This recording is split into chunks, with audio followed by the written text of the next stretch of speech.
So welcome everybody. Just to introduce myself, my name is Adam Oster and I'm the Community Engagement Librarian for the Library of Michigan.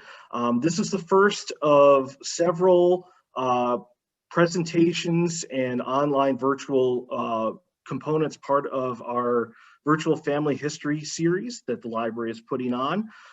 We are going to be doing it on the first Thursday of every month between now and at least into January, and depending on how things go, we may be doing more.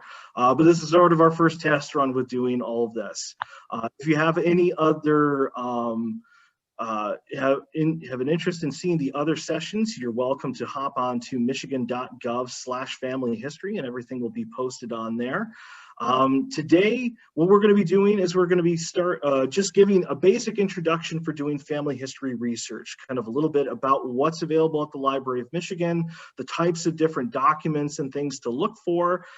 So if you're somebody who is just getting introduced to doing family history research, this is the kind of presentation that you're going to want to get some info from. As we go later on into the other presentations in the series, those will get more into details about more specific online resources and some other things that we have available to the library.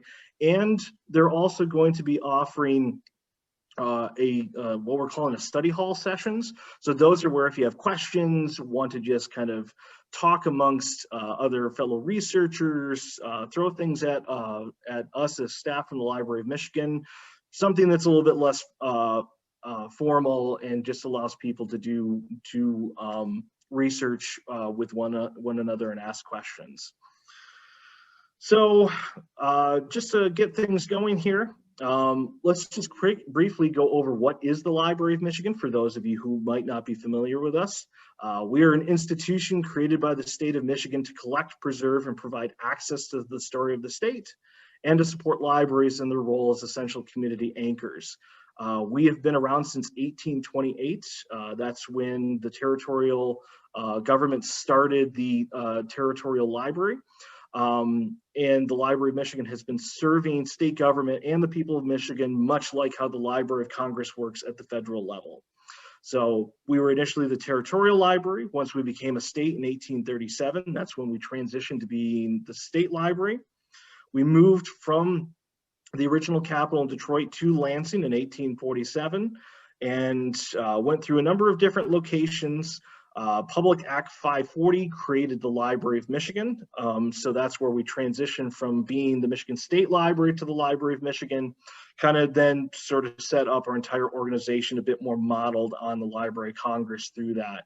And then the Michigan Library and Historical Center opens in 1988, and that's where we are currently at in our current facility, which we also share with the Archives of Michigan and the Michigan History Center, which is also the State Museum.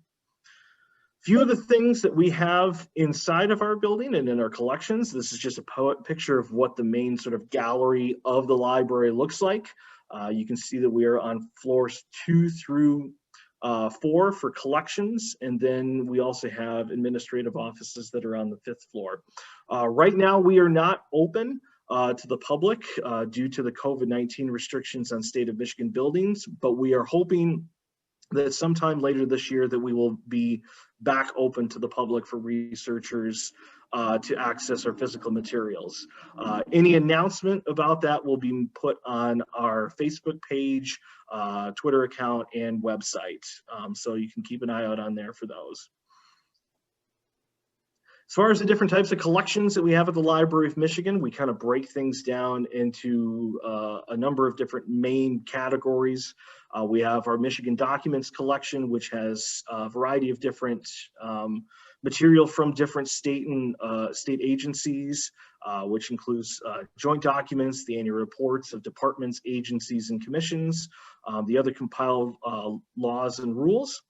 One of the sort of main collections of material that people use is what we sort of call the Michigan collection, which has all of our Michigan newspapers and periodicals, gazetteers and city directories, plat maps, county and or place histories, cemetery transcriptions, other unpublished material, and sort of anything and everything that we can find that deals with material published about Michigan or by Michigan authors. We also have a law collection, as we have the state law library at our building, so that's part of one of our services. We also have a set of a rare book room where you can find a lot of more unique materials that there are either very limited copies of or items that are very old and fragile. A lot of really cool and great things that are there. We also have a lot of online subscription databases, and I will kind of tease a little bit about them later on. And to get access to those, all you have to have is a Library of Michigan library card, which is a little bit different from your library card from your home local library. And I'll also talk about that when we get into the databases. We are always on the lookout for different materials, so if you ever come across anything that you think would be great to give to us at the Library of Michigan, if you just look on michigan.gov/library gift, that shows all the types of material that we try to keep an eye out for to incorporate into our collections. Okay, so getting that out of the way as far as who we are and what we do, let's start getting into how to do research when you're researching your family's history. The best place to start is to start with yourself. I always recommend to researchers that they put together an autobiography of yourself. Start listing down those sort of basic facts, the immediate family makeup, occupation, where people lived, their personal activities, all those other important dates. If you have an opportunity to interview living relatives, it's always good to get that down when you have the chance, whether you're doing it, you know, just writing down notes from them in the interview or doing any sort of audio or video recording. Starting to look for things like family photographs. You'd be surprised what sorts of things that you already have at home and you might not necessarily think about it. Looking for those things like vital records, obituaries, and newspaper clippings. My mom always has been one to kind of hold on to that whenever family has been in the news in any sort of way. Things like funeral and memory cards, family Bibles, yearbooks, all those types of things that would list down where somebody was at in the aspects of their life.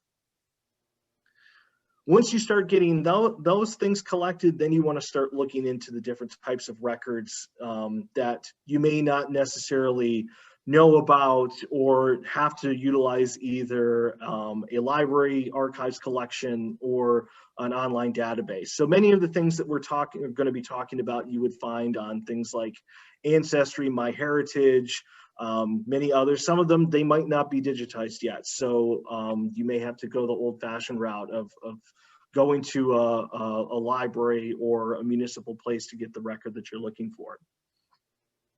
Good place to always start is the census. The federal census is conducted every 10 years since 1790.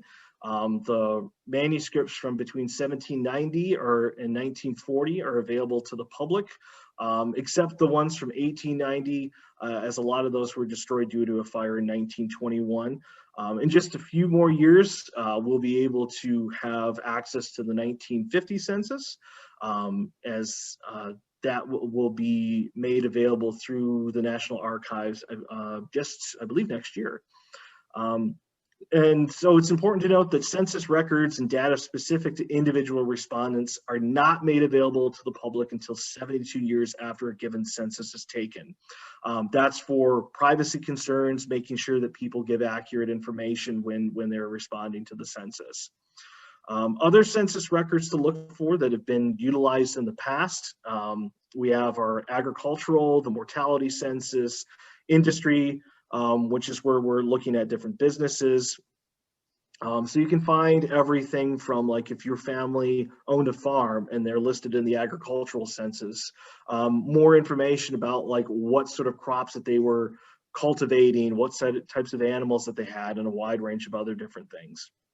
Often you can find state censuses conducted in between all of these. And so if you're lucky, like here in Michigan, that there was a number of different censuses that were taken, not all the time, but they were typically conducted between the years of the federal census. So 1837, 45, 54, 64, 74, 84, 94. Keep in mind that they're not all complete. Some of those, unfortunately, went to different paper drives during like World War I. But you can get lucky for many of them, especially those ones in 1884 and 1894. We're going to take a look at just an example of one from 1930. You're going to find a lot of the examples that I use in today's presentation are featuring the past state librarians of the Library of Michigan. It's always good to showcase some of our past leaders and a lot of the great things that they did in the past. So we're going to be looking at Mary Frankhauser, who was the state librarian from 1923 to 1933 in the 1930 census. So this is the manuscript of the population schedule from 1930, and to find where she's listed on here, this is the information where it lists the household members, individual's personal description, their sex, race, age, and marital status and education, individual's birth location and their parents' birth location, the different type of occupation. So hers it specifically lists on their librarian state library. Sometimes you can find other little interesting tidbits of info, like on the 1930 census, that little R that's in this portion, this column right here, that stands for radio, where the government was interested in finding out what sorts of households had radios in them as those were progressing along and becoming more available to the general public.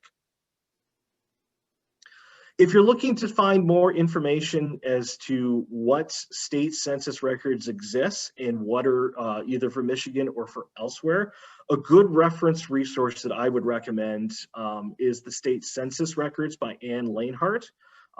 It's a few years old. It was published in 1992, but it covers 44 different states that had a state census at some point, talks about the locations of those documents and the type of information it contains. Because this came out in 92, it isn't necessarily going to reflect the digitization projects that have gone over the last decade or so, but it still gives you a good idea of at least who has what and if something even exists. You can also look on the United States Census State Censuses entry on the Family Search Research Wiki, which also will have a bit more up-to-date information on there. Maybe not as extensive of what's in Lanehart's book, but at least a good resource to check out. We can also look at vital records. These are sort of the top types of things that most everybody is looking for. Being aware that sort of the main ones are birth, death, marriage, and divorce. Record contents, which will vary by record, and keep in mind it's not always complete. Is that it'll have the full name of a person, their birth and death year, birth and death location, the spouse and parents' names, gender, burial location, and occupation. Now, where records come from can vary between states. Here in Michigan, it's the county clerks who originates the records themselves, and then it goes on to the Michigan Department of Health and Human Services. Vital records information can also be found through county indexes, and we have a vital records research page on the Library of Michigan's website, which you can look at for other additional information as far as like what we have and what you can find on certain other websites. We try to list on there what sort of collections are available through like Ancestry and a few other places. Some key laws which make a difference on when you'll find certain records. The big one is Public Act 194 from 1867, which establishes a system for registration of birth and death and marriages in the state. 1887 is where it required the issuance of marriage licenses, and then Public Act 180 of 1897 is where it required the issuance of death certificates. So you'll find there'll be a little bit of a transition where there was the registration that was done previously, and then where it required the actual full form in the form of a license and certificates. So always good to know that as you're doing research. Just an example of one, this is of Mary Spencer, who was the state librarian from 1893 to the 1920s, and she died in 1923. And it has on here all of her information. She was 81 years old.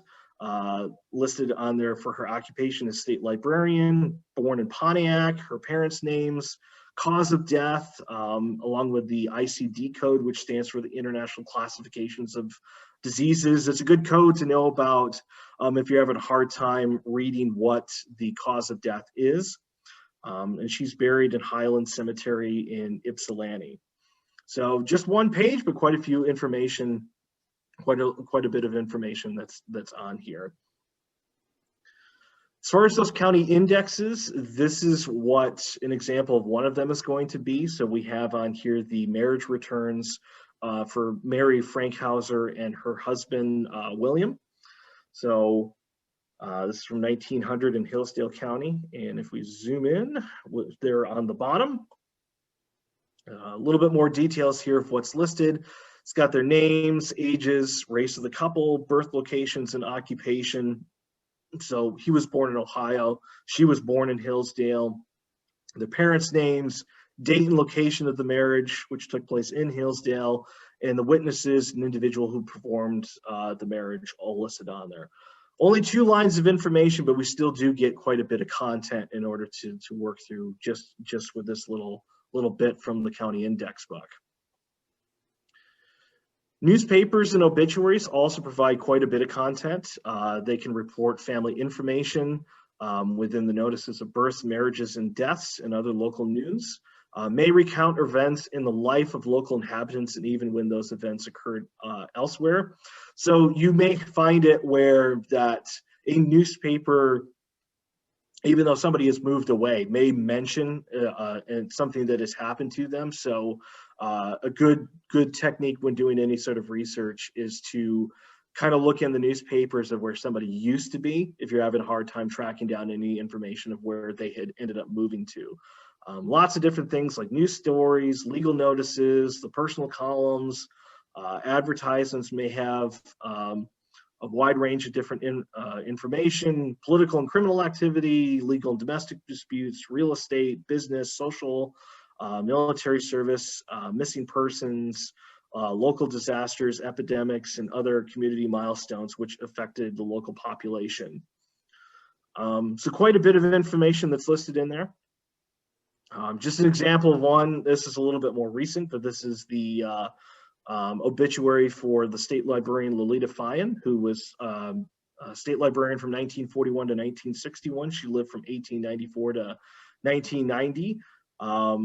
And one thing that I found kind of interesting in this lengthy obituary is it doesn't list anywhere where she was going to be buried. It talked about a memorial service for her, but never any sort of information about where she was going to be buried at. I believe she was originally from Iowa. Yeah, Clinton, Iowa in 1894. She died here in Lansing at Bertram Hills, and still kind of made me wonder where in the world she ended up being buried after her death. City directories are also great tools. Will contain an alphabetical list of citizens within a municipality. Typically will list the names of the heads of the household, their addresses, and occupational information. Sometimes a wife's name will be listed in parentheses or italics following the husband.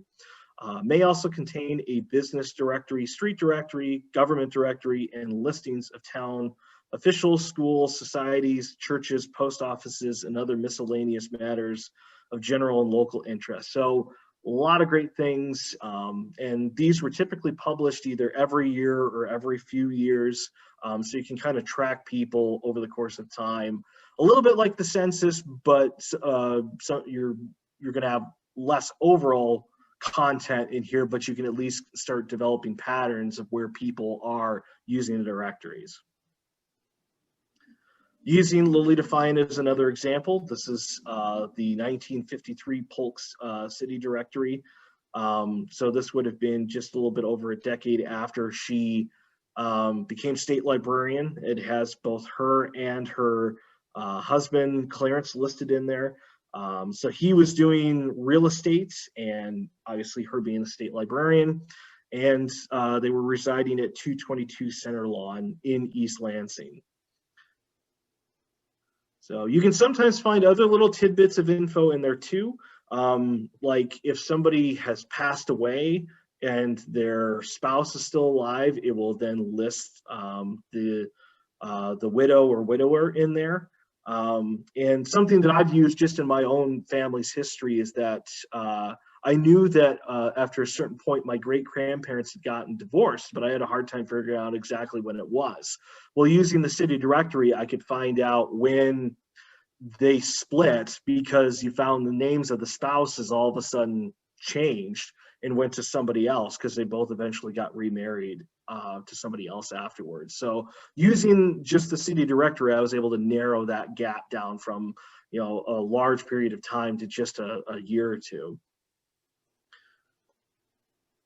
Draft registration. So this isn't always going to apply to everybody, but during different periods of war and conflict, we can find draft registration cards, primarily from World War I and World War II, but you are starting to find little other things that are popping up on like Ancestry and other databases, like during the Civil War and a few other different conflicts.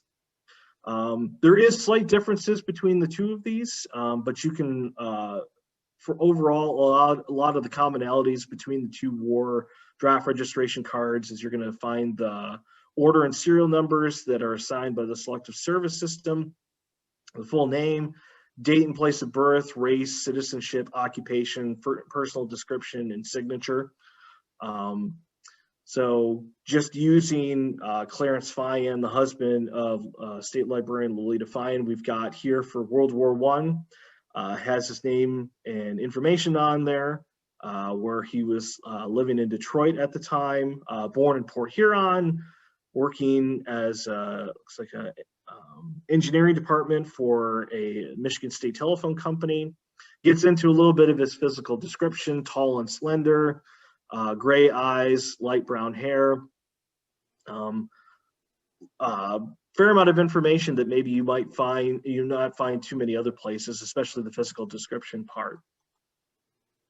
We look at for during World War II, and from 1942, we've got here where they have moved to East Lansing, has their address listed on there, has information about his real estate business, and a little bit more into his physical description: 5'10", 165. Looks like it also lists something I've always find interesting is the section where it says other obvious physical characteristics that will aid in identification. Looks like he's got a scar on his kneecap. From one of my own great grandfathers, it actually listed that he had some tattoos on there, so I was able to ask one of my great uncles what ones they were. So you can sometimes ask some interesting questions to family members who might not be expecting it. Because when I asked Uncle Albert about it, he's like, "How'd you know my dad had tattoos?" Well, looked on the draft registration card.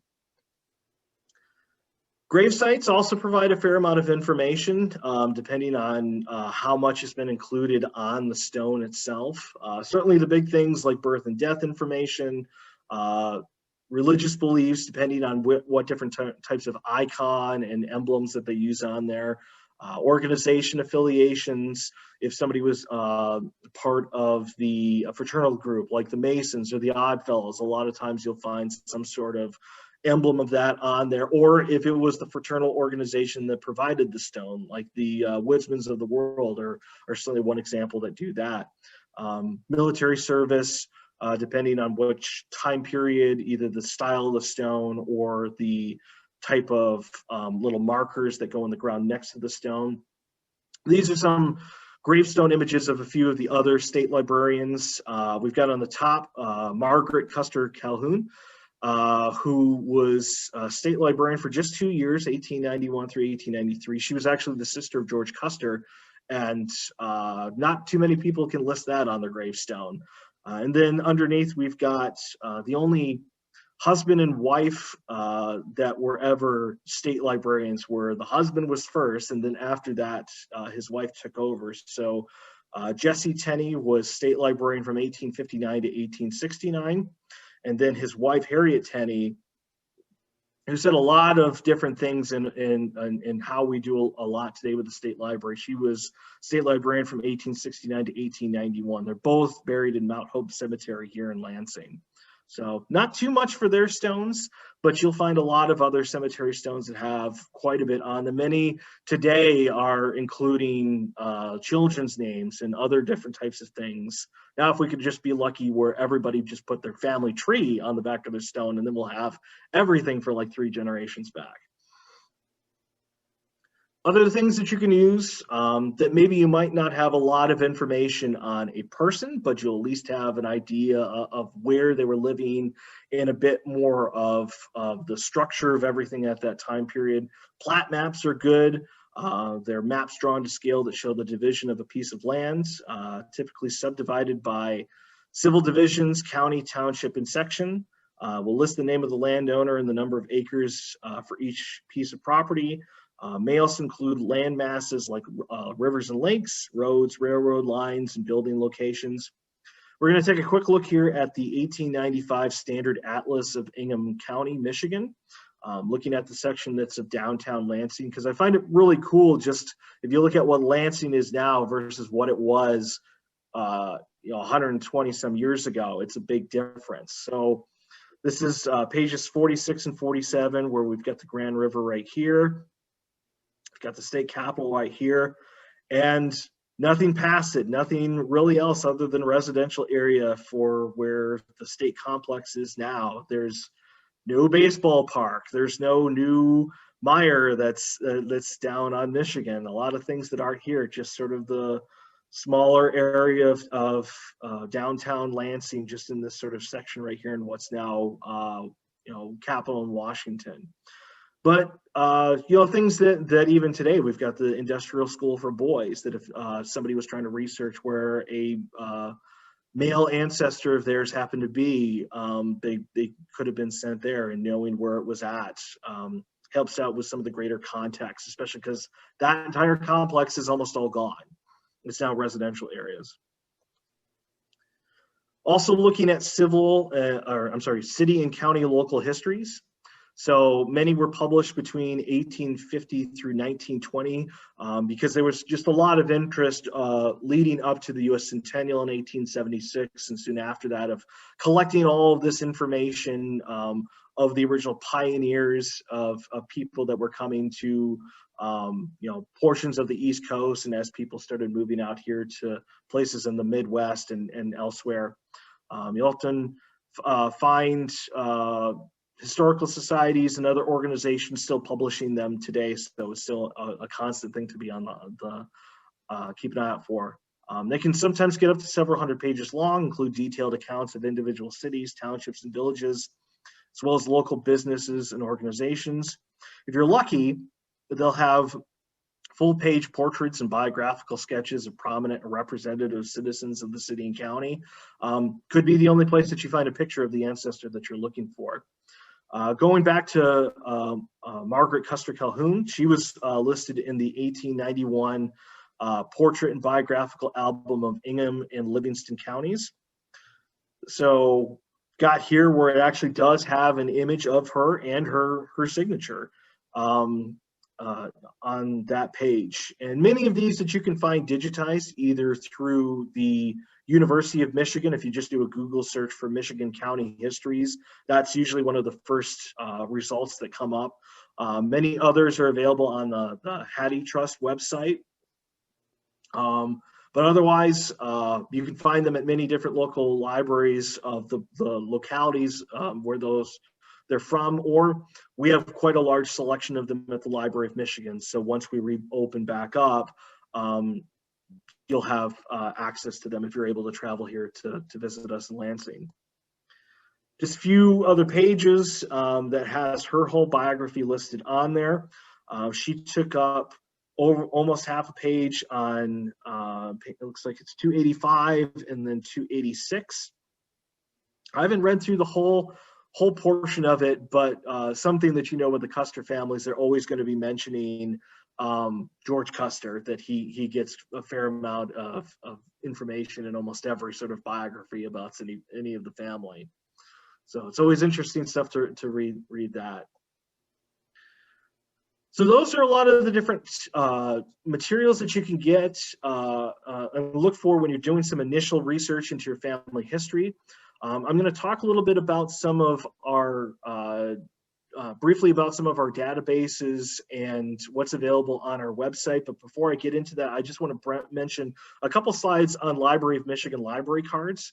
Because in order to access our databases, and if you ended up wanting to check out something, if you're in Lansing, you're going to, at our facility when we reopen, you're going to want to have one of these. So purpose of a Library of Michigan library card is to check out materials from the library circulating collections. Obviously, we're closed because of COVID right now, so you can't really do that. And unfortunately, Melcat, we can't do either. Normally, you would be able to borrow materials from other libraries if you're going to pick them up at the Library of Michigan.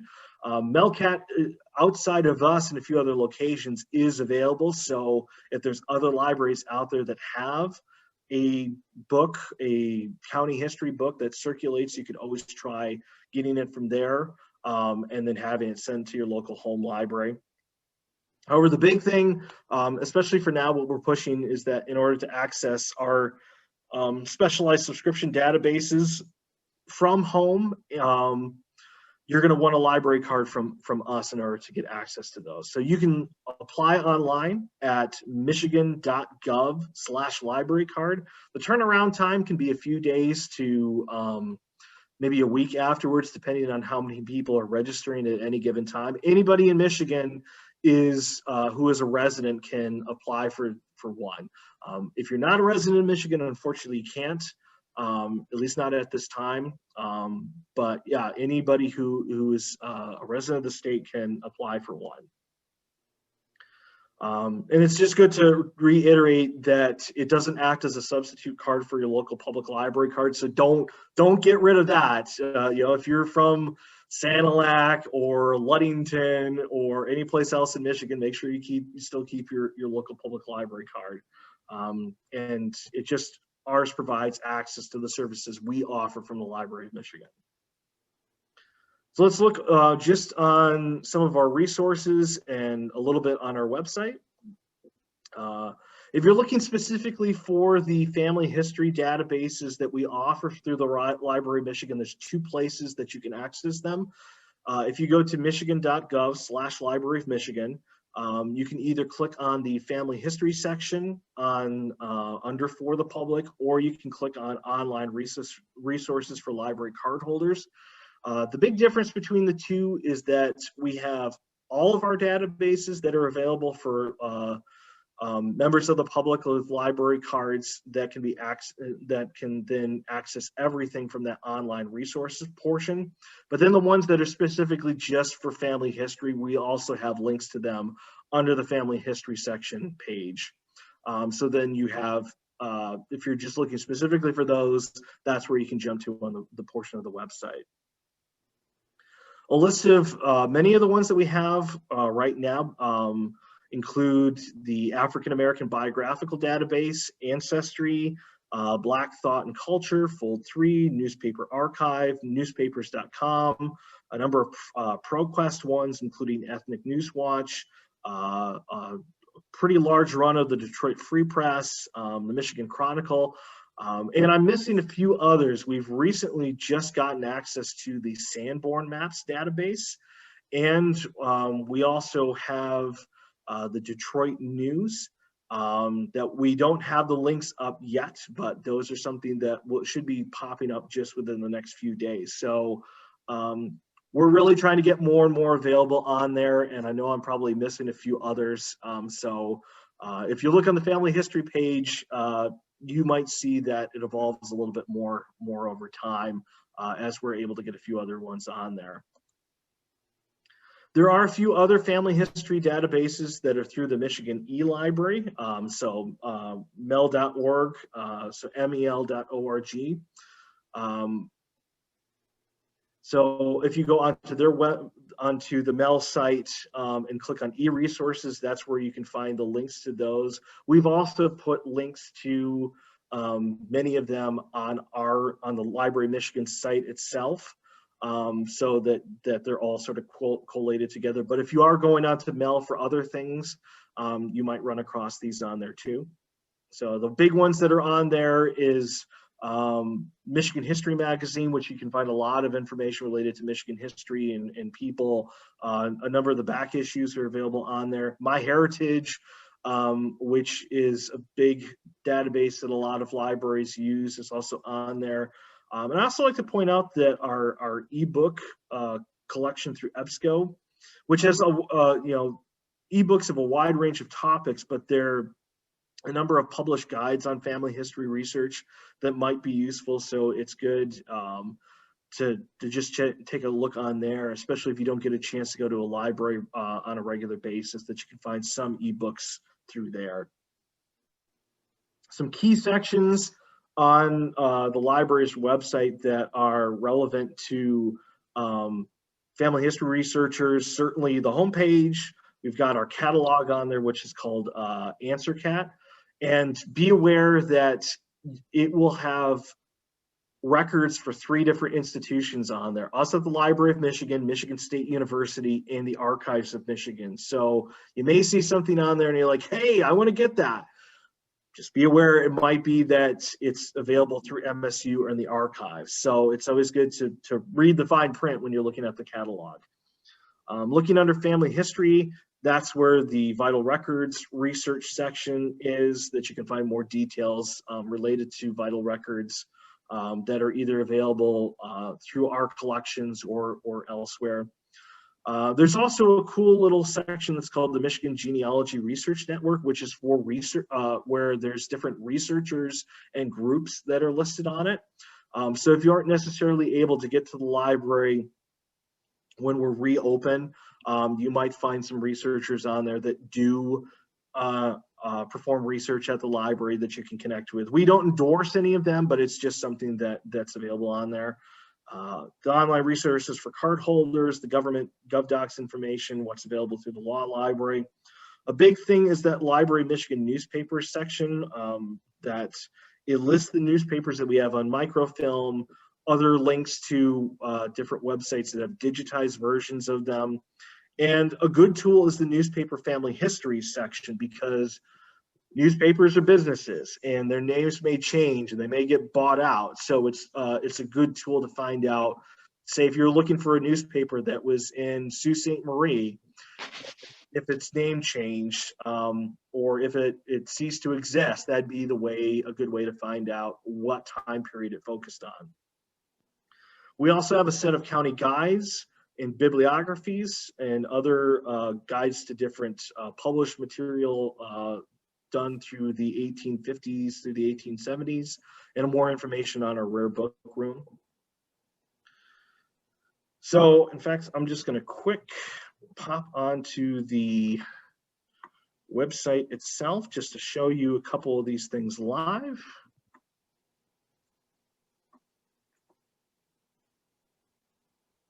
And go to the library homepage. So we've got michigan.gov/Library of Michigan. Our catalog link is right here.